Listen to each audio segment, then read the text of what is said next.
So no more cursing, or we'll get demonetized, and our one viewer will leave us. So it's not on that. Let me see if there's another one. It's not on the one that was saved. Do you hear it? Oh, here it is. All right, we're live. And we're audio. Heard something? One that was saved. All right, good. All right, I got it here. Oh, it keeps this video on screen. Yeah. Well, that's just how she has the layout set. Oh, She could okay. change it if you wanted to. Did you see the layout I picked where it was the video and then us in a little circle? Yes. I actually like that one, but you can do different if you want. Make sure you mute your computer if you have sound on. When you're done. Well, I have No, it on. yeah, make sure she. I know. Yeah, because it'll. Feedback. Yeah, even feedback you can't hear. I know. It's muted. I wanted to hear the video, but if you have it on. So do you want me to? Yeah, I'll bring I it don't know up that fast that's. enough. I don't know that that's what you're playing on though. What you just posted. That still That is goes reading. that goes to this. Okay, because there's two of them. One that still says "waiting for Mid-Atlantic" on YouTube, and one that's actually the one. Yeah, it'll clean it up, or we can clean it up later. This is what I took. The ends in 8-4. Yeah, that's the right one. Okay. Yeah. That's the right one. I didn't hit next yet. I was All right, waiting yeah. Let us for know when you it. drop it, then I'll share it. Okay. That's what I'm waiting for. Mr. Apollo, you're supposed to be on TV. Do we need to bribe you? It's weird because the other one's still up showcasing that on YouTube. It's super strange. Come on, son.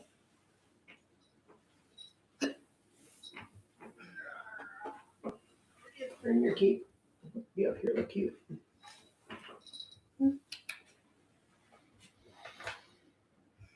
Are you good that you want to start the video? I'm just ready for. Oh, She already did it. All right. Yeah, I'm sharing that out to my own page.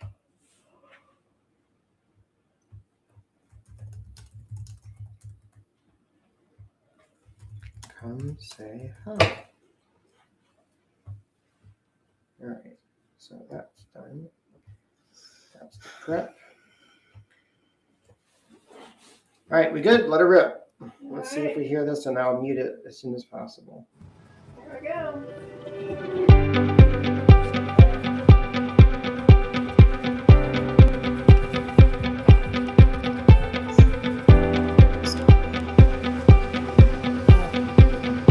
All right, good. Let her rip.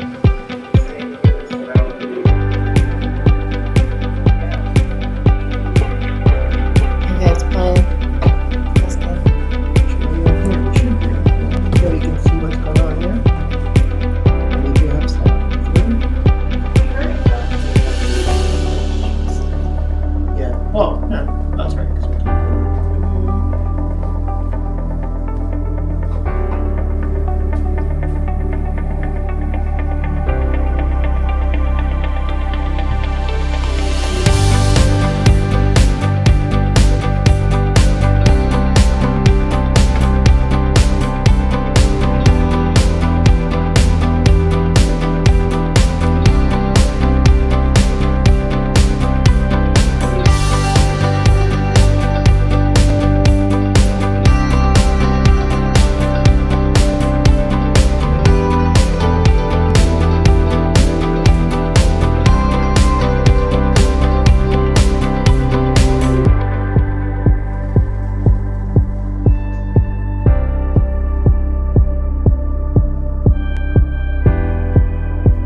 cameraman.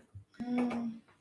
All right. Yeah, I was thinking the circle and wallet was playing because then you could see us and. But give us a yep. So kill the video.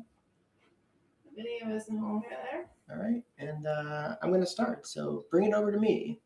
Yo, new camera. We have a new camera, people. There we go. Good afternoon, and welcome to another exciting edition of Tech on the Rocks from Mid-Atlantic Technology Professionals in Manson, Pennsylvania, where we answer 3 questions on a tech topic. Kind of a tech topic today. I know, I see it actually went green. So you dropped your group. 3 questions on a tech topic. I make cocktails. What could go wrong? Today's episode is season 3, episode 7? 8. Season 3, episode 7. Pros exposed for Luis Escobar. So, surprise, with me. Well, I am Trevor Miller, founder and CEO. With me is Hope Strom, business manager. And as our guest star today, we have. Ta-da! Hello. Who are you? So, like, look up there. Or... Who are you? Oh, I'm Luis Escobar. I'm a technology professional here at Mid-Atlantic. There you Been here go. for about 3 years. And Jen, our digital marketing and operations specialist behind the board, doing our studio engineering. Any shout outs today? Cat. That's bathing himself. Shout out to Mr. Apollo, who just had a big dental procedure a couple weeks ago. He has 6 teeth left, and he had a cracked tooth, so he's feeling much, much better.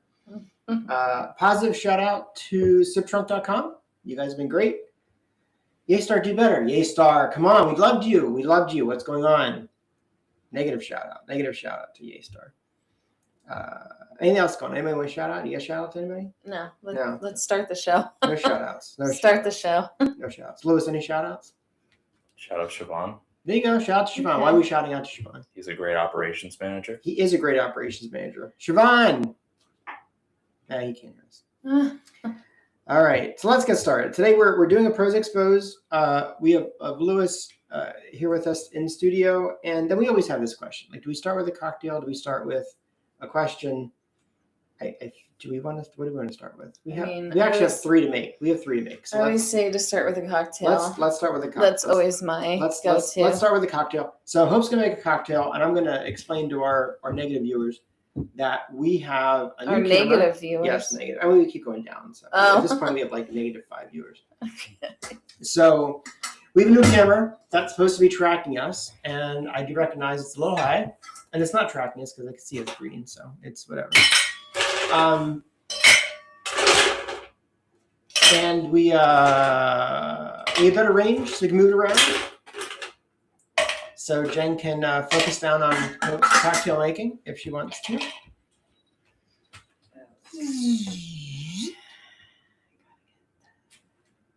There you go. It's a pretty cool camera. If it worked.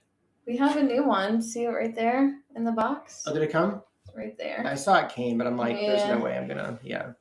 So And it was like after, half an hour. Well, yeah, I think it might be the power budget on that box, to be honest with you. I think that box has a limited amount of power, and we're right up against it. Because it acted differently on a different cable, and it acted differently on my laptop. Not right. It's still not working correctly, but it was different. So I'm kind of wondering, instead of plugging the new one into this one, I may start with it somewhere else. Kind of isolate it. I do need the vodka that you have. Here you go. And what is Hope? What was Hope making? What was I making, Jen? The caramel apple butterscotch cocktail.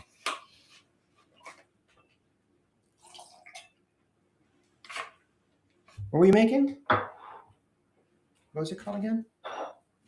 Hope, what was it? Caramel apple.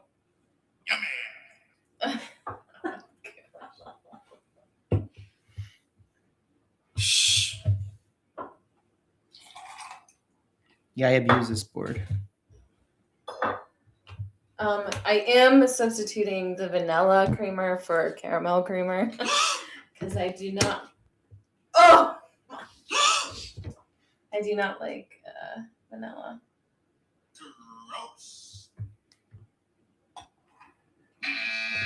I didn't mean to do that one. That was an accidental. That was an accidental sound effect. Once Trevor starts the sound effects, they don't stop. Oh, I need the little sifter thing Strainer. that goes with the. See it on the ground? I'm sorry, behind the wood. That, yes, that. Thank you.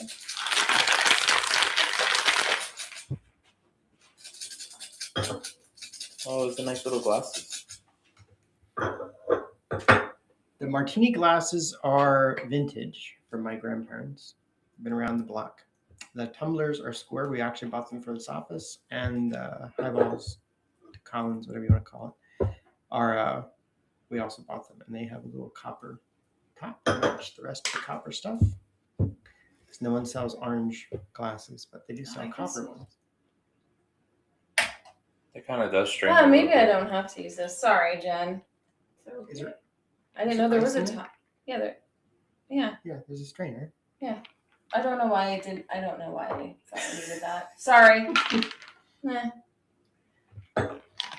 As we say every time, we are not bartenders. Don't We're not. come for us for our We're not. drink making skills.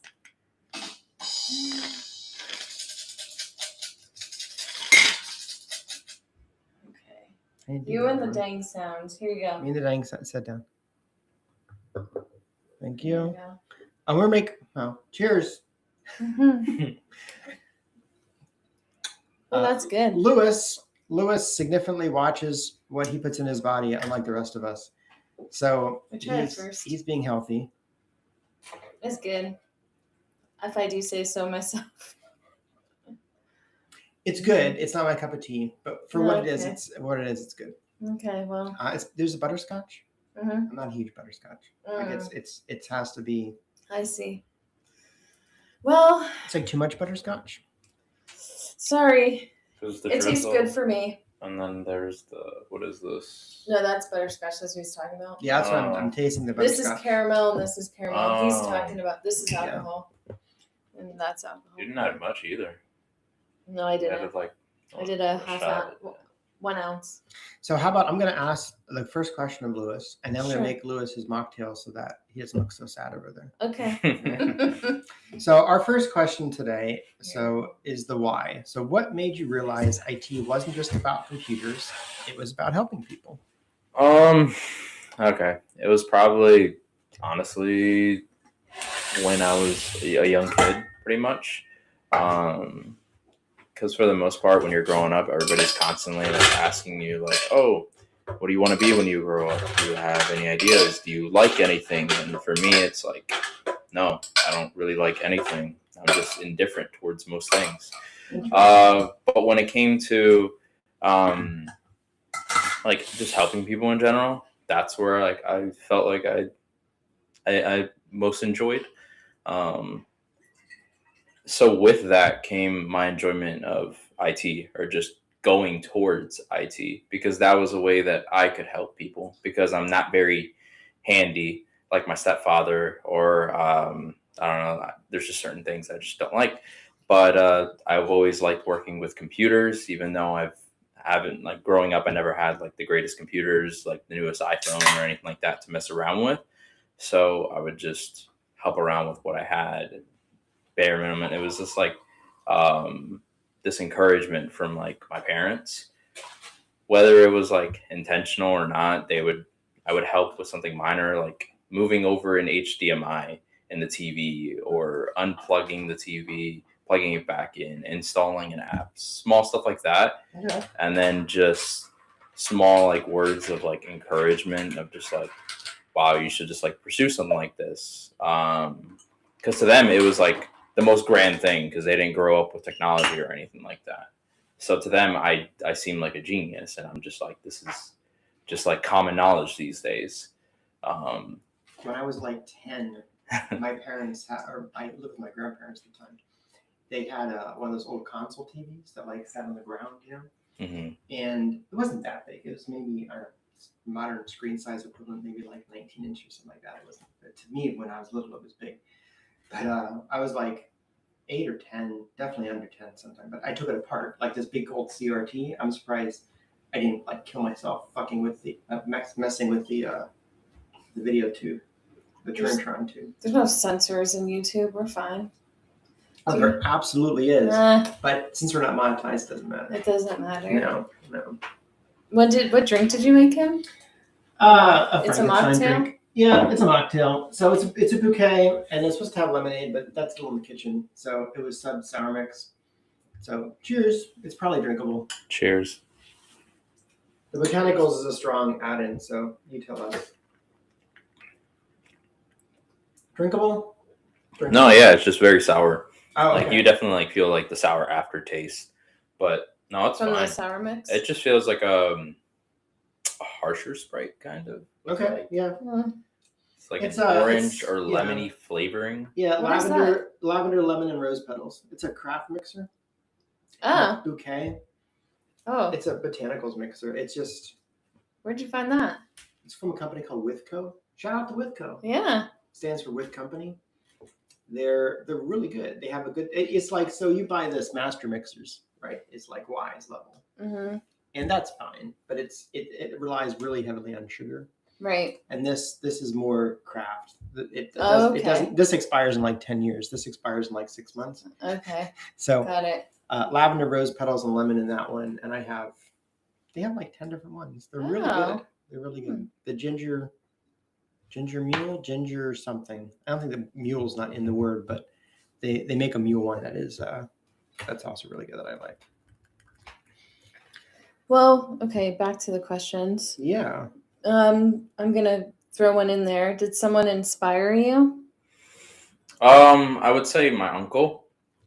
So a couple years ago, well, probably like over a decade ago at this point, they moved to Florida, so I never really get to see them very often. And then there was a time when I was like about 14, just went over there for a summer vacation to visit my family over there, visit them with my mom. And he was one of those people who was just like way older than me. So anything he did, I just found really cool. And I always tried to relate to him in some way. So one of the things that he did was he had an Xbox, of course, but eventually he had built his own like custom PC. And at the time, I didn't even know that was a thing. So At the time, how old were you? About 14. About Okay. 14. So after that, he started like explaining to me like how he like assembled it, and I thought that was one of the coolest things because I've only seen like laptops up to that point or like really old cheap desktops. So it was just the idea that you could just get your parts from like different manufacturers, just different companies, and just assemble it and customize it the exact way that you wanted it. He showed me like all the RGB lighting and everything like that. Very cool. So it just made me want to do that in the future. And at that age, that's also when like I realized I enjoy doing research more than anything. I think that's something that like I discovered at that point, because immediately afterwards, it's like for something to pique my interest, it takes a long time, or I just don't get into it in general. But when something really does pique my interest, I do nothing but research all about it. Wow. So I just immediately started just watching tutorials on like building a custom PC. I just started looking up costs. I started just like giving him like example like custom builds based on like certain situations or like use cases. And then I started just like identifying parts on the computer just to show him that like I had this like new knowledge. And this was all like within the week that I was there. And like he was really impressed and everything. And we even took it apart and then reassembled it. So that was pretty cool. So that like gave me like the hands-on feeling of like building computers or just messing around with technology that I really enjoy. Good follow-up question. Mm-hmm. Good. So officially question 2, the everyday. So when someone calls you because they're frustrated or stuck, what's your approach before you even touch the keyboard? At first, I try to listen to them for a little bit just to like hear them out, because most of the time they don't even really get into the problem. They kind of like build off on like a 5-day like story tangent as to like how they got to that point. Right. And maybe it's like the way I ask the questions, but that's kind of how it goes. So then it's like most of the time, depending on like what I'm doing, if I'm like assisting multiple customers or if I'm just assisting one customer, then I'll just listen to them for like the entirety of their story And then once you start getting to the problem, that's when I start to be like, hey, this is how I can help. And then I completely understand your problem. I just try to be as empathetic as possible. Just try to relate to it. What strategies do you employ for separating the emotion from the problem? Because it sounds like at least some of the calls are kind of emotionally laden, or there's a feeling of I hate this computer, or I hate this application. Like what strategies do you use to separate the two and actually get it down to something that could be troubleshot and corrected? I would say it's because most of the time they're super emotional, and then I show zero emotion most of the time. So then they feel like they can just like vent out all their frustrations, and then once they're like have said everything at that point, or they just feel comfortable just me listening to them, and then like explaining to them like, oh yeah, I completely understand like your problem, and like I can definitely help you out in like 5-10 minutes, or like maybe this will take me a couple of minutes. You just got to work with me on it, and then from there we go about addressing the problem, trying to find a resolution to it. And even if I don't find a resolution to it, which could be one of the most frustrating things, I always try to follow back up with them. Even if they've already like paid and all that stuff, I'm just like, okay, hey, like I researched into this, I found something else, like maybe this could help you. Yeah, that's important. Good. Moving right along. You're very easy to interview. Any questions from question 2? Flip to cocktail number 2. Yes. Let's flip to cocktail number 2. You've already finished yours, huh? Already finished mine. Yeah. So we're making a lemon drop without any lemon. Which is your favorite? Huh? I feel like that's your favorite summer drink. Lemon drop is definitely on my list. It's definitely on my list. It's not your favorite? I think I have a favorite. All right. Is it a cocktail or a shot? What, lemon drop? Yeah. It can be either, actually. Yeah. This recipe is more martini level, but we're gonna make it as a regular cocktail.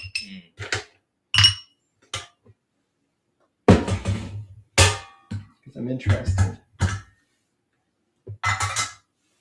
And I know there are some lemon drop recipes. This is one I've not encountered before. And I'm gonna eyeball it. Okay. No measuring.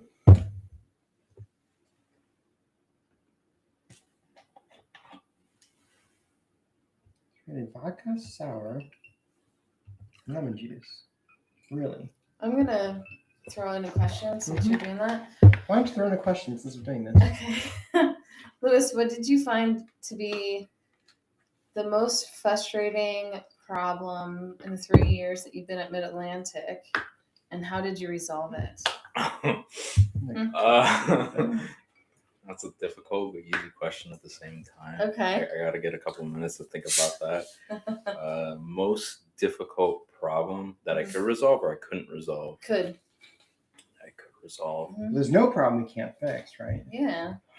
Of course. We're masters of our domain. Except when YA-star shared trunk definitions go haywire. Most difficult issue. All right, zoom in on the faces. Let's see how bad this is. Very green. Cheers. Yeah, it's not very lemony. It's lemony. Oh, that's good. I guess it was anything early on when we were starting to use YA-star, because I didn't really have a familiarity with it. I knew about 3CX a little bit because of Alex, but then when we were transitioning away from 3CX, after I finally got somewhat of an understanding of 3CX, and then we moved over to YA-star, and then I had to set up one of our clients, PA Fire. It took me a long time to figure them out and figure out YA-star along the line.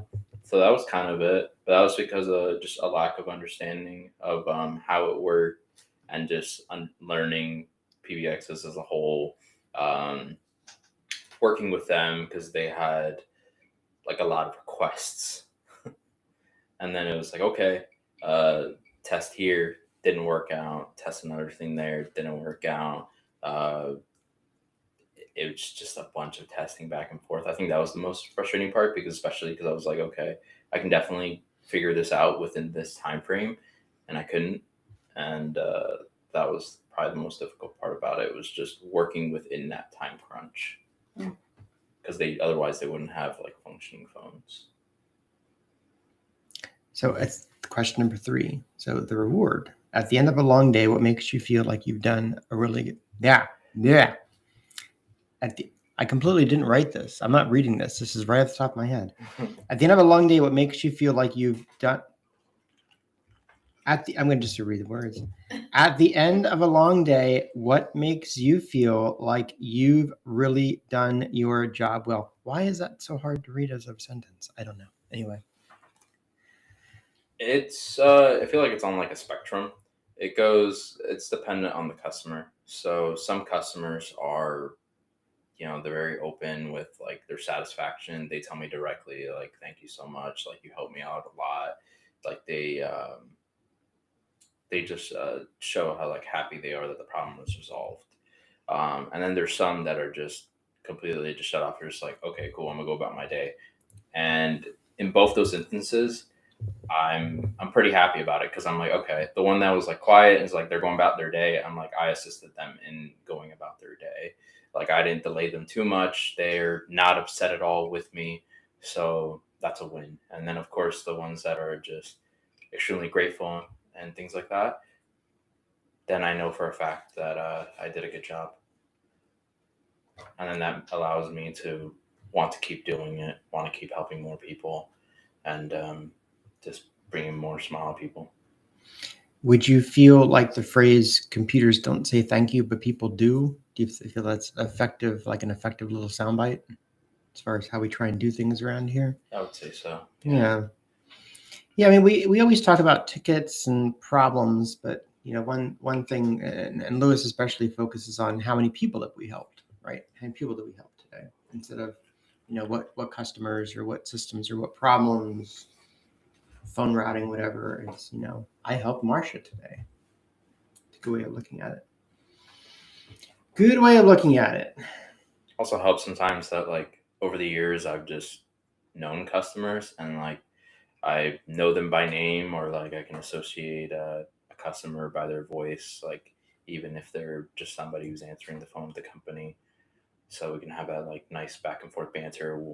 Like it happens a lot with Penetron. Like I pretty much know everybody by voice at this point, if I've interacted with them more than twice and so we can have a little bit of banter, even if there's like ongoing chaos within the company. Is any questions on the questions? Anything else? Otherwise, I'm going to say, is there anything that you'd like to tell the general public? And what I mean by that is the like -5 viewers that are watching about Lewis. What makes you tick? What makes you happy around here? Anything that you want to get out and tell the people before we wrap up? If you're gonna report a problem or complain about a problem, actually report the problem and don't expect somebody to understand it. Like, let's say you've had a problem for like 3 months, and then you tell them, and then all of a sudden you're frustrated that you've had this problem, but you never made them aware of it in the last 3 months. Nobody's going to be able to resolve any problem if you don't tell them what the problem is from the start. True. Yeah, give us all the information. Give us all the information. All right. Hope, anything final to add?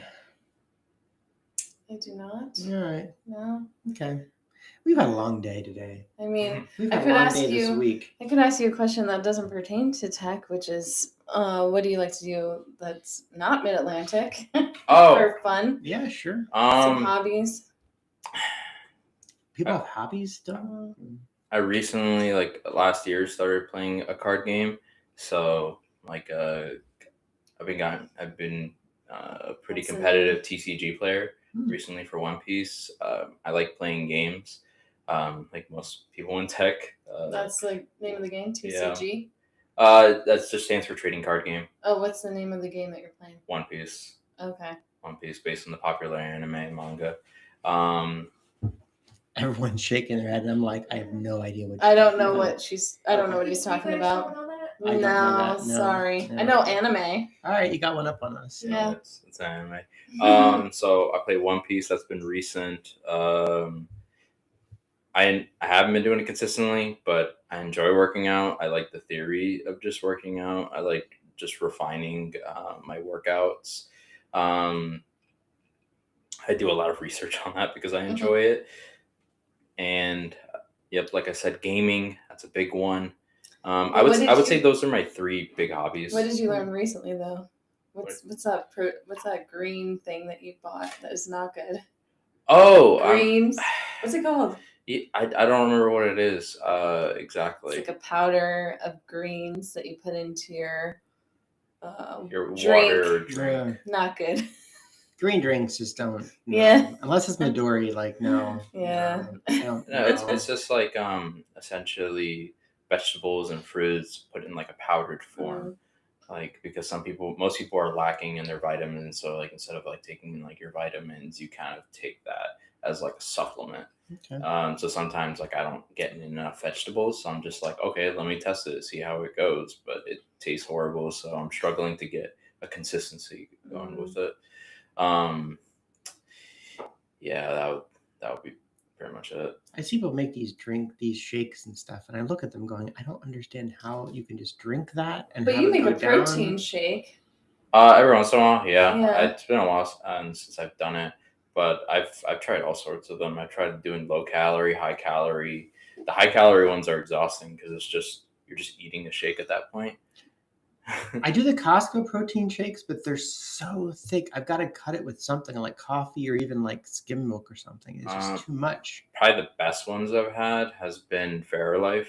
Okay. Fairlife has been probably the best ones. Mm. I mean, you could try making your own by just buying Fairlife milk and then mixing it with whatever. The Costco coffee ones, the ones I like the best.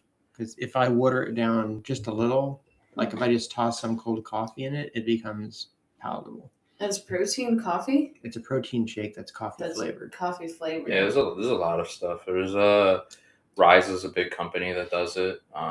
They started doing like this like mushroom powder. It's not like exactly protein, but it's like supposed to help you out. There's like ashwagandha in powder. There's stuff like that. There's all sorts of supplements. What kind of mushrooms? There's all kinds of supplements nowadays. Mm-hmm. There are indeed. How'd you do that? That's not what I wanted to do. I wanted to do something else. What are we fighting? Yeah. Shh. You're shushing me now? Thank you very much. All right.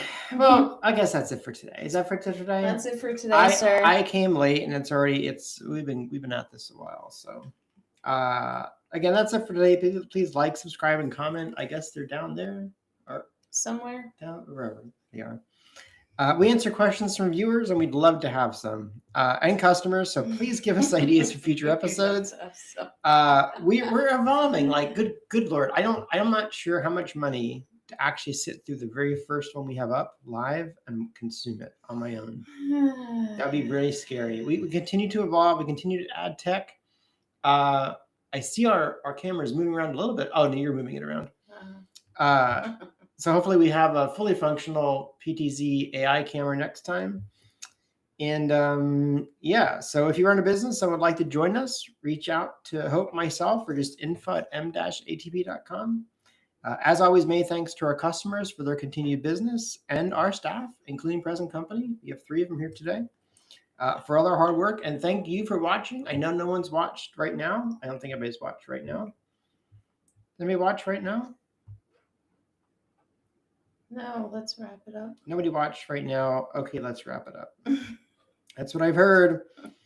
All right, catch us in person at Hope for Events. Where are we going to be? Nowhere. No, I'm speaking on July 23rd Yes. at Hangout for Heart. That's very exciting. Want to tell us a little bit? That's a very exciting opportunity. You want to tell us a little bit more if you want to go see it? So it's from 10 to probably 11:30 a.m. And I will be speaking just as a generalization of tech and what we do. So if there are any technical questions I cannot resolve, I will be bringing them back to ops for review. Okay. All right. So see us there or see us right back here next time on Tech on the Rocks. Until then, cheers. Cheers.